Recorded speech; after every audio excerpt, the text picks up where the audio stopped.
Oi,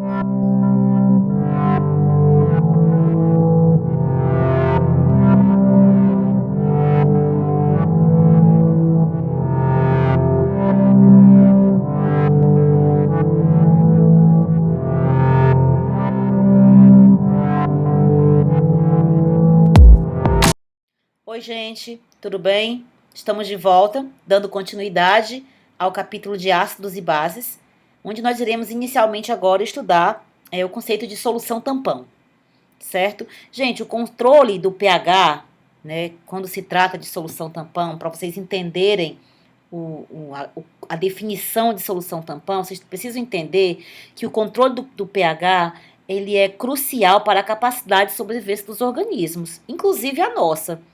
Porque pequenas variações de pH, elas podem provocar mudanças, por exemplo, na forma das enzimas. Elas podem perder as suas funções e o nosso metabolismo pode ser alterado, tá certo? Por isso, a importância de se estudar e se entender o conceito de solução tampão. Na verdade, o que é uma solução tampão? O que são tampões ácidos e bases? Um tampão, gente, como está aqui descrito, é um tipo de solução mista, certo? Uma solução em que o pH tende a permanecer inalterado, mesmo após a adição de pequenas quantidades de ácidos ou bases fortes. Ou seja, a mistura do parácido base conjugado, de um ácido fraco, obviamente, estabiliza o pH de uma solução, fornecendo uma fonte de prótons e como se fosse, que eu costumo dizer, até como Atkins, né, o livro Atkins cita, como se fosse um ralo de prótons. A quantidade de prótons que ela é posteriormente adicionada ao tampão, né, há esse balanço entre a quantidade de prótons que existe de espécies e um ralo, tipo uma peneira, né, que, digamos assim, elimina a quantidade excedente, mantendo o pH praticamente inalterado, tá certo? A ação conjunta, por exemplo, dessa fonte de prótons e deste ralo de prótons, ela mantém o pH constante após a adição de um ácido ou de uma base. Então, como está aqui descrito, né? Um tampão, ácido base, é, portanto, uma solução de um ácido fraco e sua base conjugada, ou o inverso, uma base fraca e o seu ácido conjugado. Aqui nós temos uma ilustração de como varia o pH para soluções tamponadas e não tamponadas. Primeiramente, para uma solução sem tamponamento. Imagine aqui uma amostra de 100 ml de HCl diluído. O pH foi ajustado em 5, tá certo? Essa solução aqui, solução de HCl com o pH ajustado em 5. Se você adiciona 1 ml a mais de HCl, o pH ele muda drasticamente de 5 para 2. É uma mudança muito grande, tá certo? Muito pronunciada. E se você adiciona 1 ml de uma base forte, por exemplo, o pH ele sobe drasticamente também, passa de 5 para 12. Então, em soluções não tamponadas, pequenas alterações, né, adições de soluções de ácidos fortes ou base fortes a essa solução, ela causa mudanças bruscas no pH dessas soluções. E aqui no próximo slide nós vemos a adição de uma base ou de um ácido forte a uma solução tampão, tá certo? Aqui nós temos uma solução tampão, 100 ml de uma solução tampão, que teve o seu pH também ajustado em 5, para compararmos a solução anterior. Aqui ele adicionou as mesmas quantidades, 1 ml de ácido forte e 1 ml de base forte. Você vê que a alteração do pH ela foi mínima, foi irrisória. Saiu de 5 para 4,98 quando eu adicionei 1 ml de ácido forte e foi para 5,02 quando eu adicionei 1 ml de uma base forte. Ou seja, apenas uma variação de 0,02. O tampão, nesse caso, ele suporta por meio dessa relação que eu falei para vocês, né, que é da fonte de espécies e esse ralo de prótons, né, que ele faz esse balanço, ele mantém esse pH inalterado, tá certo? Então, no caso aqui, o tampão, ele é feito de um ácido, foi feito de um ácido acético, e sua base conjugada, que foi o sal, né, de acetato de sódio, só para vocês terem uma ideia. Mas como é que funciona o tampão? O tampão, ele tem um efeito, uma relação direta com um efeito chamado de efeito do íon comum, tá certo? Certo? O princípio de Le Chatelier, não sei se vocês lembram, lá do capítulo de equilíbrio químico, ele diz que se um equilíbrio químico for perturbado, né, colocava até entre aspas, esse equilíbrio ele vai se deslocar no sentido de minimizar essa perturbação voltando à sua condição inicial. Então, é exatamente isso que ocorre quando nós adicionamos ao equilíbrio, né, a solução que está em equilíbrio iônico, tá certo? No caso, o tampão, quando eu adiciono um íon já existente, que é um íon comum, é um íon que já existe lá. Então, o equilíbrio, ele vai se deslocar, gente, no sentido de diminuir a concentração em quantidade de matéria do íon em questão, tá certo? E esse é o ajuste, né? Esse ajuste é chamado de efeito íon comum. Se você observar aqui, esse tampão, né, ele é feito de concentrações de ácido acético, que é um ácido fraco, e a sua base conjugada, que é um íon acetato. Então, se eu adicionar acetato de sódio, ó, que vai ser uma fonte de acetato, o equilíbrio vai favorecer a reação inversa, ou seja, de restabelecer a formação do ácido, porque o acetato é um íon comum às duas soluções, a reação direta e a reação inversa. E a adição de acetato, ele vai reduzir também, gente, aquele alfa, que é a percentagem de dissociação do ácido. Por quê? Porque ele vai favorecer a reação inversa, tá certo? Diminuindo assim a dissociação desse ácido. Aqui nesse slide nós podemos observar a relação entre o tampão e o efeito íon comum.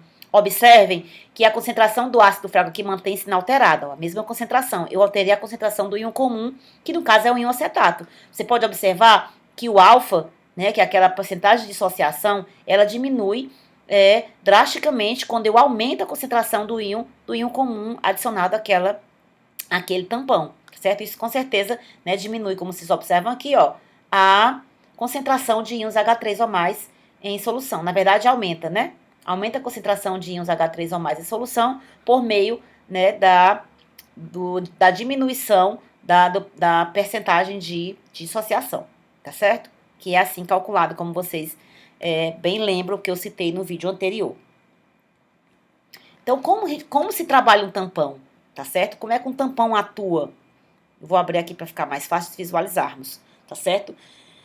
Bom, assim como uma esponja, certo? Uma analogia que eu sempre faço é comparar o tampão com uma esponja. Como uma esponja só pode absorver uma certa quantidade de água, um tampão também só pode tamponar uma certa quantidade de prótons, tá certo? Então, aquelas fontes de prótons e os ralos, ou a peneira, como eu fiz a analogia, desses prótons, eles se esgotam quando quantidades muito grandes de ácido ou base forte são adicionadas à solução, tá certo? Como vocês podem ver aqui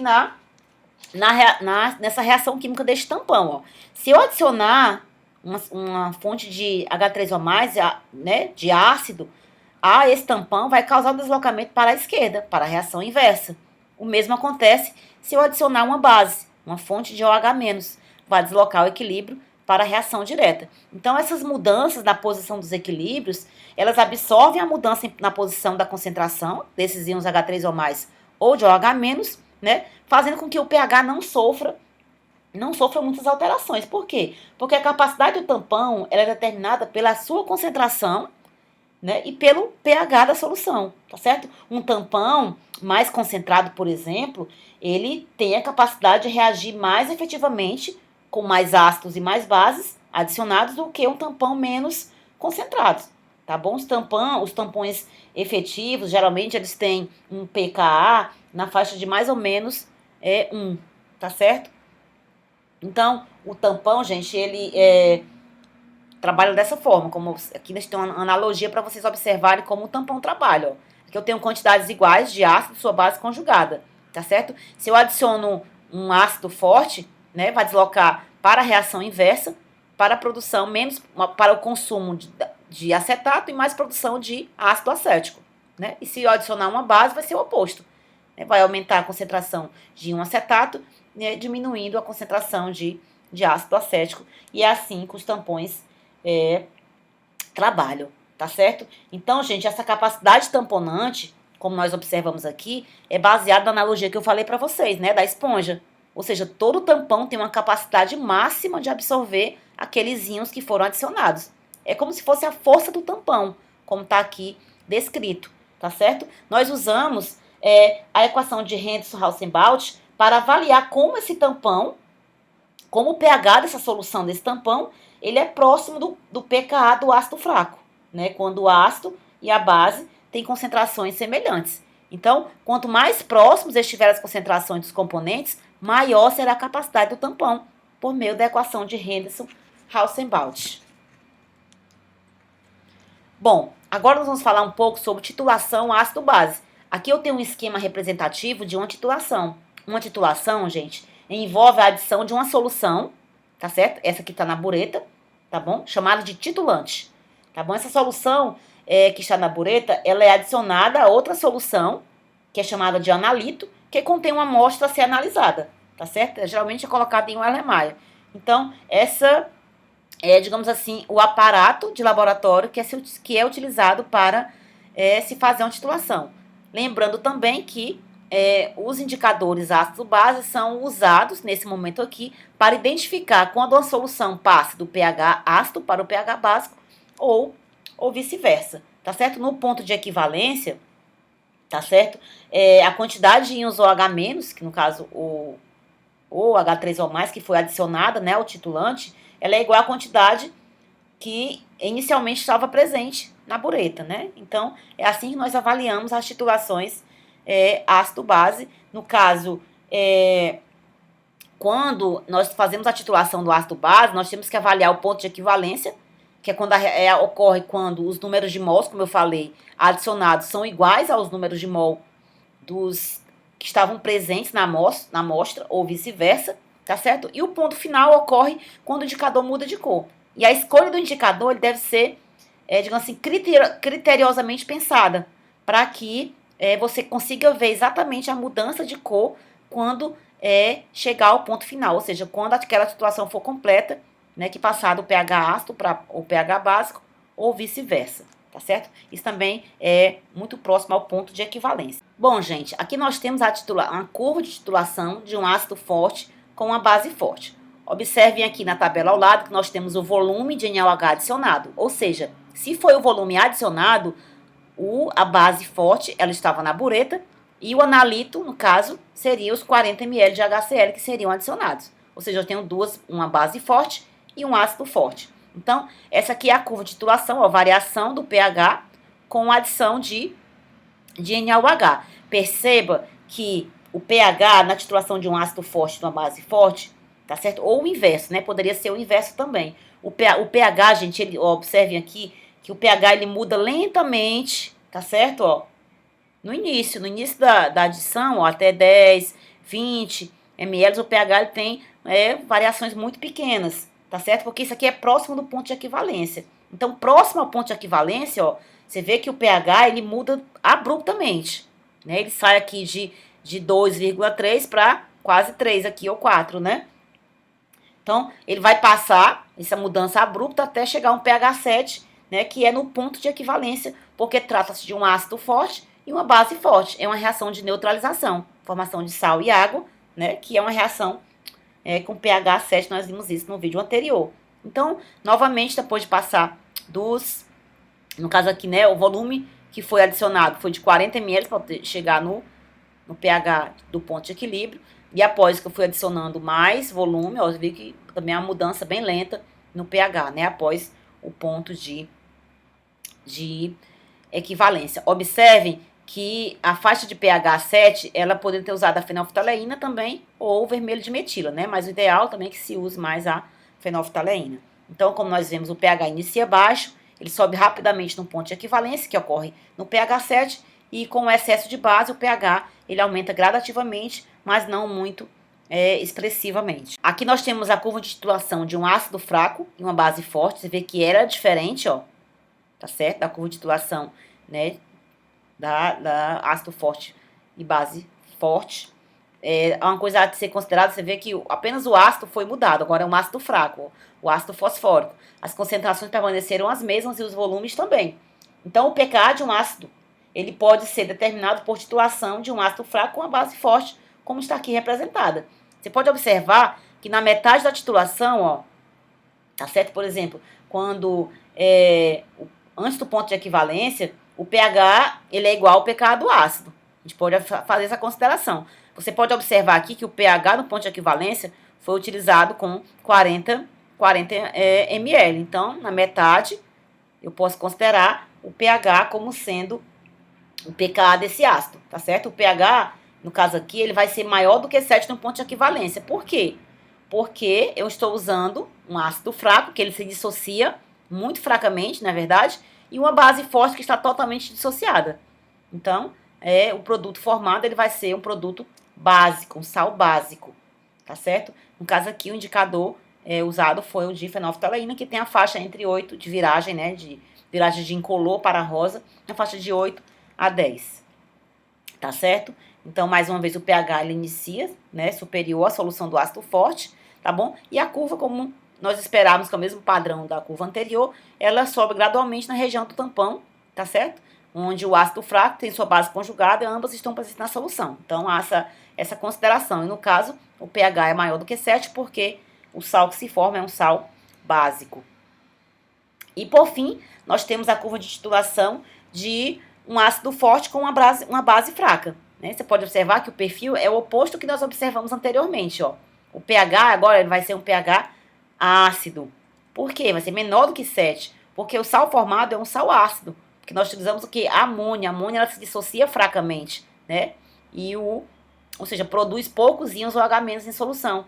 E o HCl se dissocia completamente, tornando assim a reação, né, com a formação de um sal ácido. Então, gente, o ponto final é uma propriedade do indicador, tá certo? No caso aqui foi usado o vermelho de metila, né? Enquanto que o ponto de equivalência é uma propriedade da solução e da reação que está acontecendo, tá certo? Então, é importante escolher o indicador para que a cor seja mais próxima, né, o ponto de viragem, a faixa de viragem daquele indicador seja mais próxima, né, do ponto de equivalência daquela solução.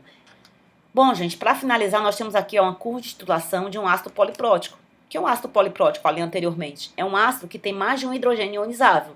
Como você pode observar aqui, o ácido sulfúrico, que tem 2 hidrogênios ionizáveis. Então, a titulação de um ácido poliprótico, gente, ele tem um ponto de equivalência correspondente à remoção de cada átomo de hidrogênio. Então, a cada átomo de hidrogênio que se dissocia, que tem a sua constante de equilíbrio, ela vai ter também um ponto de equivalência, tá certo? Então, o pH dessa solução de ácido poliprótico que está sendo titulada é estudada examinando as espécies principais em solução, tá certo? E também o equilíbrio de transferência dos prótons, o que determina basicamente o pH dessa solução, tá certo? Então, nós encerramos aqui o conteúdo de ácidos e bases, tá certo? Eu espero que tenha sido muito proveitoso para vocês. Um forte abraço e até a próxima.